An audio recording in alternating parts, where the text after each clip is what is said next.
The Emperor's New Clothes.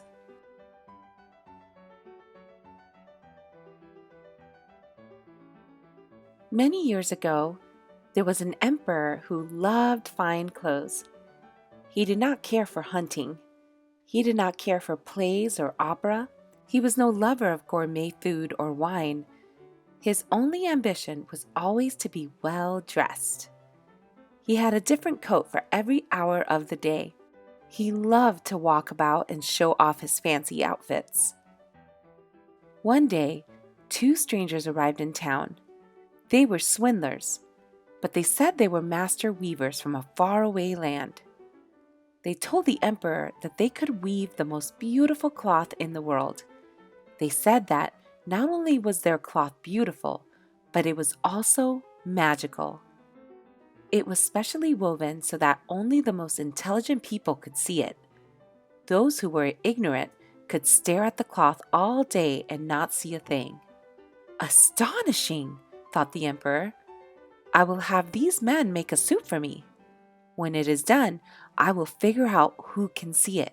That way, I will be able to tell which of the men who serve me are intelligent and which are fools. The emperor gave the swindlers a purse filled with gold coins and told them to begin weaving the magic cloth right away.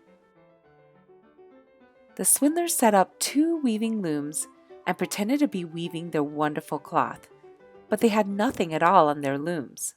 After a few days, the emperor grew curious to see the cloth. At first, he thought he might check up on the weavers himself, but then he remembered what they had said. Only intelligent people could see the cloth. He was confident that he was smart. There could be little doubt of that. But what if he was not? What if he could not see the cloth? Just to be on the safe side, he decided to send his prime minister to have a look. He is very intelligent, said the king. If he can't see the cloth, I dare say nobody can.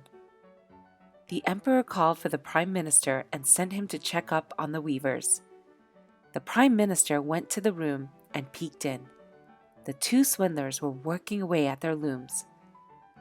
"Prime Minister," one of the swindlers called out, "you are welcome here. Come in, come in. Come and see the cloth we have produced." The man waved his hand at the empty loom and said, "Isn't it beautiful?" The prime minister squinted and rubbed his head. He did not see any cloth at all. But he did not dare to admit it. That would mean he was a fool. So he pretended to see the cloth. Yes, said the prime minister. It is most beautiful indeed. I like it very much. Keep up the good work. The prime minister turned to leave. But the second swindler called out to him, "Wait, don't go. You must not leave without touching the cloth.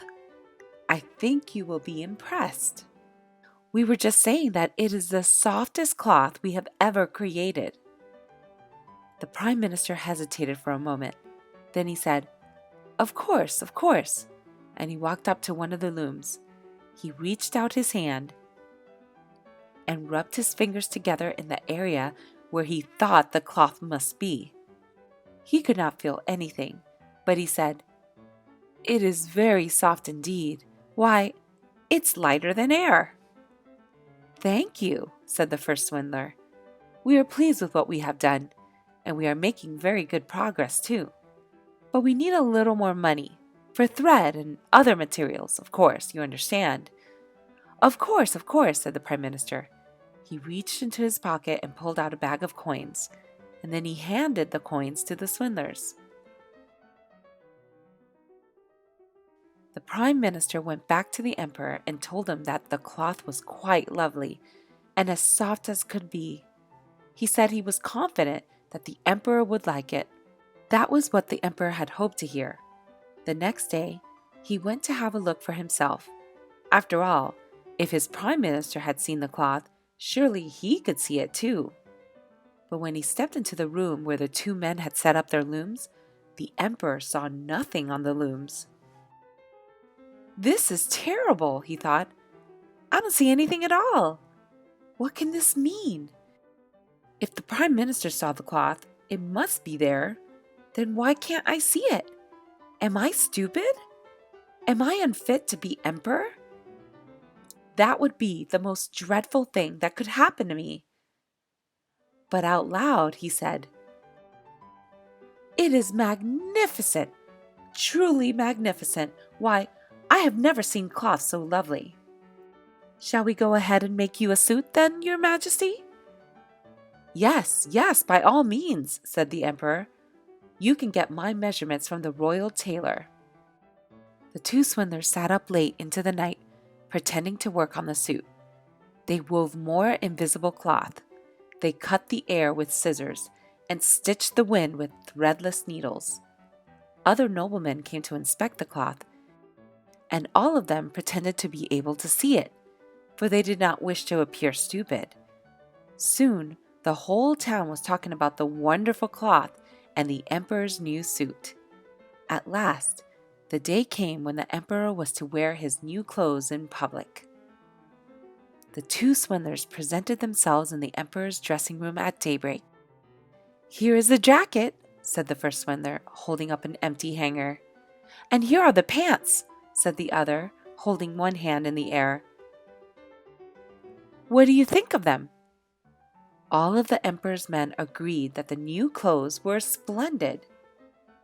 The emperor took off his clothes, and the two swindlers pretended to help him put on the make-believe garments. "Slip your right leg in here, Your Majesty." "That's it. Now your left leg." "Good. Now I must tell you, these pants are not like regular pants. The fabric is so light and airy that it feels like you are wearing nothing at all. But that is the beauty of them." The men helped the emperor put on the imaginary clothes. Then they led him to his looking glass. "How handsome you look, Your Majesty," said one of the swindlers.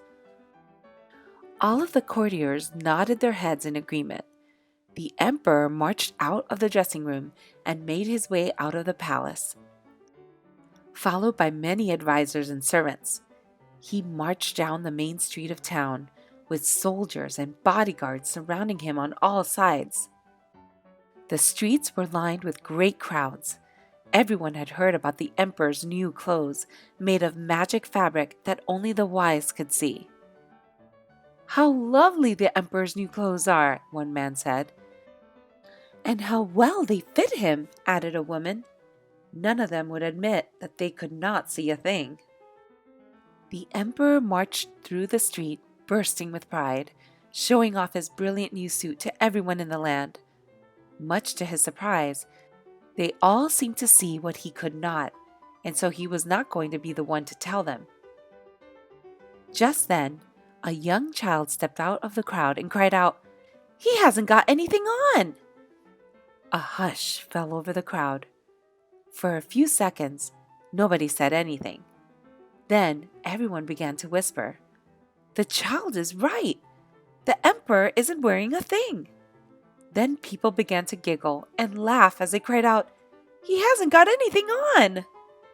At last the emperor knew he had been tricked. He tried to march back to the palace as proudly as ever, but he was blushing from head to toe, as everyone could plainly see. So the moral of the story is, do not pretend to know something you do not know.